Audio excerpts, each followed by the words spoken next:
Alright, I figured this would be an interesting video to make. I usually like when there's a narrative out there, I like to challenge those narratives. I like to say, okay, do those exist because that's just what a lot of people think, or was that actually the case? And we're going to get into film and watch a lot of film from Super Bowl 54, but I think this is really interesting Super Bowl to talk about, right? I mean, Mahomes versus Brady. If Mahomes won that, it would now be 6 Super Bowls to 4 Super Bowls, and Mahomes would still have at least a decade left, you would assume. So, that Super Bowl looms pretty large now. A narrative I hear get talked about a lot is, well, look at the offensive line. Chiefs had no way the Chiefs could have won that game with the way their offensive line was. And it's certainly true. The offensive line was in rough shape at that point. So I wanted to kind of in this video not try to turn it into is the offensive line the reason the Chiefs lost or not, but instead how big of an impact did that actually have in the Super Bowl? I like to kind of try to have more nuanced conversations on this channel. It doesn't always work out, but I try to, and that's what I'm hopefully going to achieve here. Obviously, Brady fans are going to say, excuses, Mahomes should have won. Obviously, Mahomes fans are going to say, what are you supposed to do? Well, I've heard Nick Wright say that Mahomes had 4 backup offensive linemen in this game, which, real quick, I just have to mention, is not true. So this was their starting offensive line entering the Buffalo Bills Conference Championship game. Eric Fisher went down in that game. That's why he's in bold right there. The other 4 players would go on to play in the Super Bowl, and those players also played the entire postseason run. Mitchell Schwartz went down earlier in the year, but again, they made it to the Super Bowl with this offensive line. I think it's fair to say that this is at least a good enough offensive line that can get you to a Super Bowl. So that's, I think, definitely worth noting. Mike Remmers was a backup, but he was coming in and playing fine up until this point. However, let me put asterisks on a few of these players because while it's true that 4 out of these 5 guys were still there in this, in the conference championship game and in the Super Bowl, only the center Austin Reiter kept his position because when Fisher went down, they brought Mike Remmers over to left tackle. They then brought Andrew Wiley from right guard to right tackle. They had Wisnowski switch from left guard to right guard, and then Nick Algeretti, who also had to come in the Super Bowl most recently. He came in this Super Bowl, and he was the left guard. So while that's where the Nick Wright 4 backup offensive lineman comes from, is there's 4 players not playing their natural position, but only 2 players were backups at the start of the season, and only 1 player was a backup at the start of the postseason. However, if you look at the chart of where how they graded PFF wise, at the end of the day, doesn't really matter if you're a backup or a starter. How did you actually play in the game? Not a lot of great stats here, right? I mean, they usually say like a 60 grade. That's like fine. Like it's you're not gonna get paid doing that. But like it's not the end of the world. 4 out of the 5 guys did post around 60. Andrew Wiley, the one clear exception of a 36.3 grade. So definitely there were some offensive line issues. No one's going to argue that. I want to get into some film now, though, because I think the thing that I always push back on this channel is basically every time there's a pressure, people blame the offensive line. Like every single time. Sometimes the quarterback might hold on to the ball for 4 seconds, but if there's pressure, then everyone's going to say, wow, should have made that block, even if it was actually a good block and just didn't have time. Again, not saying that's what happened in this game, just a point in general. So that's why I wanted to go back, watch this game again, and say, okay, how much of it was Tampa Bay just getting pressure immediately, and how much of it was maybe other stuff? Well, let's start off with this play. I'm going to show the center here, who, again, was not a backup, but like I said, doesn't really matter, backup, starter, whatever. All that matters is, how was it actually playing?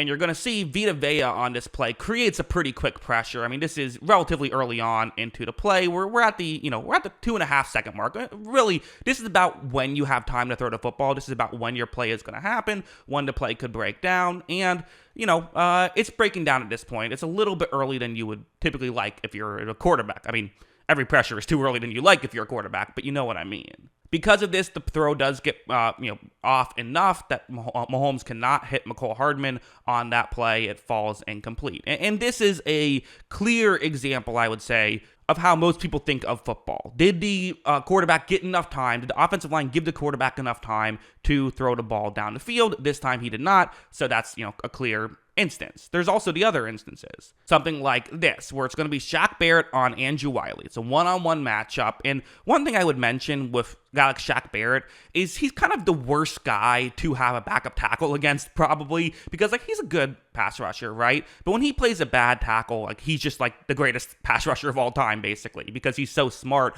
He just doesn't quite have the physicality that some other pass rushers do. But when he can over physical you, he's just going to win every time, basically.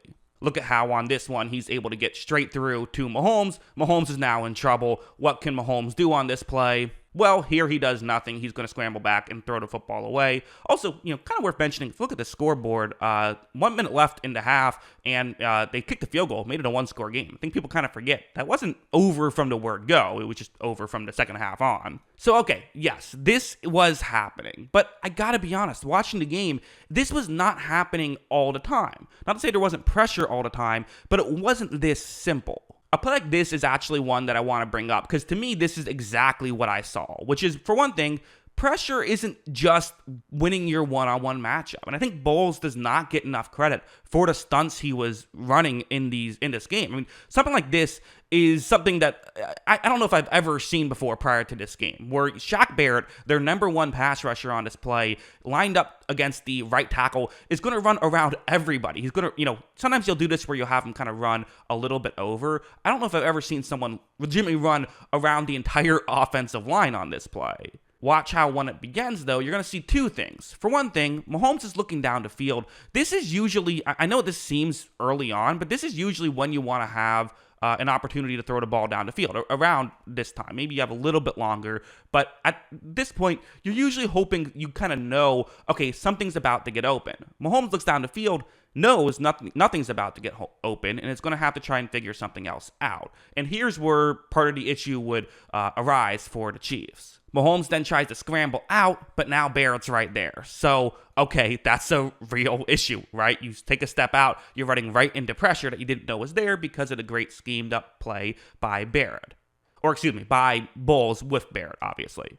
Because of this, Mahomes then scrambles out towards the other side and it's going to throw off balance, and it's, again, broken up by Levante David. So this is kind of where one of those plays where why I say the narrative doesn't always totally match up with the actual play itself. I think when a lot of people watch this play, they say, wow, pressure getting to Mahomes, offensive line not blocking well enough. The offensive line actually did exactly their job on this play. What happened was Mahomes looked down the field, didn't love what he saw, scrambled out. A good scheme by Bowles creates a pressure. Mahomes scrambles around and throws the ball. And again, coverage by Levante David caused the incompletion.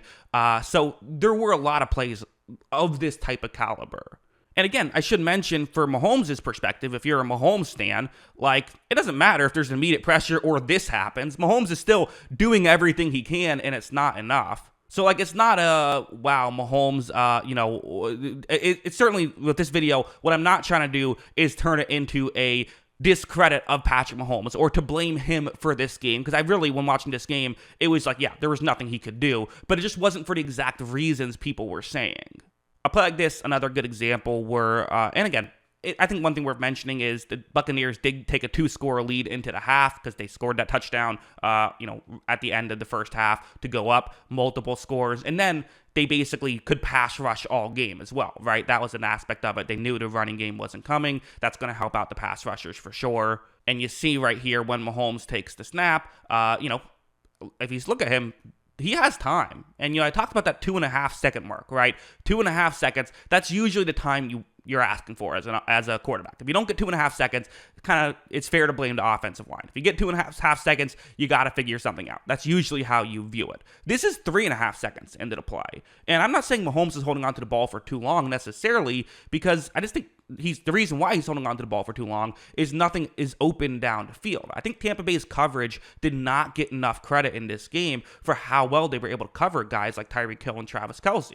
This is why when people, this game completely changed the trajectory of the Chiefs, right? Because teams after this game completely stopped with a single safety deep coverage against Mahomes. This weren't doing it because they weren't going to let Tyreek Hill win down the field. And so because of their constant 2 safety deep coverages, usually the Chiefs would just, go to Travis Kelce. But as I showed earlier, Levante David was doing a great job on Kelce in this game. And Kelce had a lot of yards kind of in garbage time. But for the most part, Kelce was, I don't want to say shut down, but, he wasn't dominant through the first 3 quarters. Here, Mahomes holds onto the ball and gets sacked. And again, that's one of those plays where you look at that and you blame the offensive line typically. Most people are going to blame the offensive line.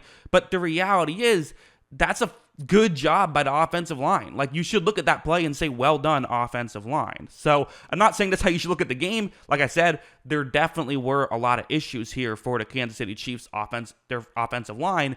I just think that it was one factor in a game that, again, kind of the obvious point that I'll leave with is the Buccaneers won this game 31-9. The Chiefs blew out the Bills the week prior with the same offensive line except for Eric Fisher. Do we really think Eric Fisher is the difference between blowing out Buffalo and getting blown out by Tampa Bay? Granted, I get it. It's not all that simple. That's kind of that's not a great argument, but it's worth mentioning, I think. At the end of the day, there were so many different factors in this Super Bowl. I think it's fair to say that for Mahomes, he did everything he could do. You could argue 1 or 2 plays that maybe weren't perfect, but he did everything he could do. The offensive line was absolutely an issue, but players not getting open down the field were just as big of an issue, if not even bigger of an issue, in my opinion. So while it's fair to, I think, put asterisks on Mahomes' Super Bowl loss, I don't think it's fair to say, well, the Chiefs only lost because of their injuries. I think they lost because they, I don't know what would have happened if they had healthy offensive linemen in that Super Bowl. It could have made a difference, but I think it's football is a sport where their injuries happen. And even if Mahomes didn't have those immediate pressures, he still didn't have anyone open downfield to throw to. So I don't see why that would have been a 22-point difference. I think the Chiefs would have lost either way. That's what I think. What do you think? Let me know in the comments below. Always love hearing from y'all. And of course, as always, thanks for watching.